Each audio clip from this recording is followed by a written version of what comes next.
Hi friends, welcome to taste of Amma Samayal. இன்றைக்கி என்னென்னு பார்த்தீங்கன்னா 7 நாளைக்கு 7 சட்னி தாங்க ஷேர் பண்ணியிருக்கேன். ஃபஸ்ட்டு வந்து அதுக்கு சென்னா சால்னா பண்ணேங்க. அது எப்படி பண்ணுறேன்னு உங்கள் கூட ஷேர் பண்ணுறேன்.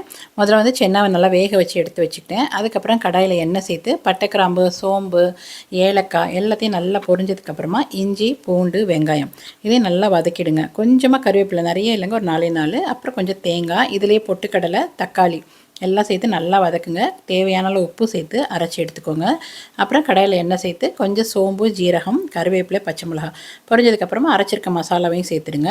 அப்புறம் நான் வேக வச்சுருக்க சென்னாவையும் சேர்த்து நல்லா கொதிக்க வச்சு ஆஃப் பண்ணிங்கன்னா சூப்பராக இருக்கும். ட்ரை பண்ணி பாருங்கள்.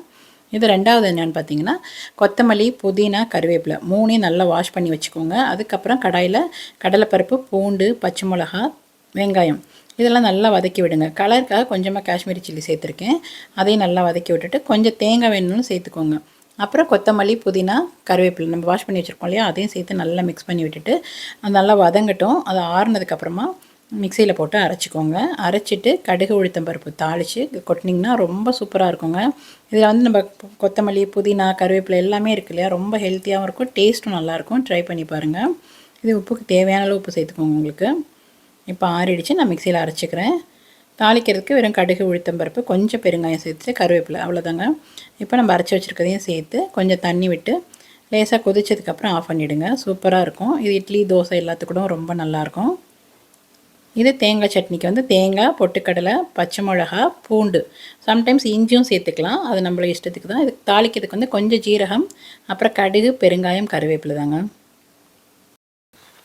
இது வந்து கொத்தமல்லி சட்னிங்க. கொத்தமல்லி சட்னிக்கு நான் என்ன பண்ணேன்னா கொஞ்சம் பெருங்காயம், கடலைப்பருப்பு, பூண்டு சும்மா 2 அப்புறம் வரமிளகா, வெங்காயம் எல்லாத்தையும் நல்லா வதக்கிட்டு கொத்தமல்லியும் சேர்த்துக்கோங்க. கொத்தமல்லி 2 வதக்கிட்டு அதுக்கப்புறம் தக்காளி சேர்த்து கொஞ்சம் உப்பு சேர்த்து நல்லா வதக்கி விட்டு ஆறுனதுக்கப்புறமா அரைச்சி எடுத்துக்கோங்க. இது தாளிப்பு வேணால் கொடுக்கலாம், இல்லை அப்படியும் நல்லாயிருக்கும்.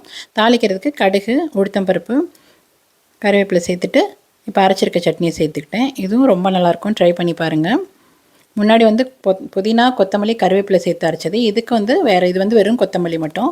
அடுத்தது பார்த்திங்கன்னா துவரம் பருப்பு சட்னிங்க. இது துவையல்னு சொல்லலாம், நம்ம ரைஸுக்கும் வச்சுக்கலாம், நல்லாயிருக்கும். வரமிளகா, தேங்காய், பூண்டு, கொஞ்சம் துவரம் பருப்பு எல்லாத்தையும் நல்லா வறுத்துட்டு ஆற வச்சு அரைச்சிங்கன்னா ரொம்ப டேஸ்ட்டாக இருக்குங்க. இது சாதத்துக்கெலாம் பார்த்திங்கன்னா அந்த புளி சாதம், தயிர் சாதத்துக்கெலாம் ரொம்ப நல்லாயிருக்கும். ட்ரை பண்ணி பாருங்கள். இது வந்து வரமிளகா சட்னிங்க. வரமிளகா, பூண்டு, வெங்காயம், தக்காளி இது மட்டும் உப்பு சேர்த்து நல்லா அரைச்சி எடுத்துக்கோங்க பேஸ்ட்டாக. இது தாளிச்சுன்னா கடுகு, உளுத்தம் பருப்பு தாளிச்சிக்கலாம், இல்லை வேணாம்னாலும் வெறும்னு நல்லெண்ணெய் மட்டும் போட்டு சாப்பிட்டாலும் ரொம்ப ரொம்ப டேஸ்ட்டாக இருக்கும். இந்த மாதிரி நல்லா அரைச்சிட்டேன். இப்போ நான் கொஞ்சமாக கடுகு, உளுத்தம் பருப்பு தாளிச்சிக்கிறேன். தாளிச்சிட்டு கருவேப்பிலை சேர்த்துக்கோங்க. சேர்த்து இந்த சட்னியை ஊற்றி ஒரு 2 நிமிஷம் நல்லா கொதிச்சோன்னே ஆஃப் பண்ணி விட்டுருங்க.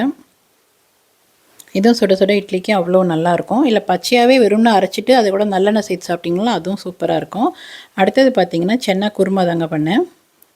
சென்னா குருமாக்கு என்ன பண்ணியிருக்கேன்னு பார்த்தீங்கன்னா இஞ்சி, பூண்டு, வெங்காயம் எல்லாம் அரைச்சி எடுத்து வச்சுட்டேன். அதிலே பட்டை, ஒரு கிராம்பு எல்லாம் போட்டு அரைச்சிட்டேங்க. இன்னொரு வந்து பார்த்திங்கன்னா தேங்காய், பொட்டுக்கடலை, பச்சை மிளகா, ஒரு ஏலக்காய் அதையும் தனியாக அரைச்சி எடுத்து வச்சுக்கோங்க. 2 அரைச்சி வச்சிட்டோம்னா சென்னா வேக வச்சிட்டிங்கன்னா ஈஸியாக முடிச்சிடும். இப்போ வந்து கடாயில் எண்ணெய் சேர்த்துட்டு நம்ம அரைச்சோம் இல்லையா, வெங்காயம், இஞ்சி, பூண்டு, அந்த பட்டை, கிராம்புலாம் அந்த மசாலா நல்லா வதக்கிட்டு ஒரு தக்காளி அதையும் வதக்கி விட்டு வேக வச்ச சென்னாவை சேர்த்துக்கோங்க. கொஞ்சமாக மஞ்சள் தூள் சேர்த்து அந்த பச்சை வாசனை போகிற வரைக்கும் கொதிக்கட்டும். அதுக்கப்புறமா நம்ம தேங்காய், பொட்டுக்கடலை, பச்சை மிளகா, ஏலக்காய் அரைச்சோம் இல்லையா, அந்த இது மசாலாவை சேர்த்து ஒரு 2 நிமிஷம் கொதிக்க வச்சுருக்கீங்க. சூப்பராக இருக்கும். ட்ரை பண்ணி பாருங்கள். தேங்க்யூ.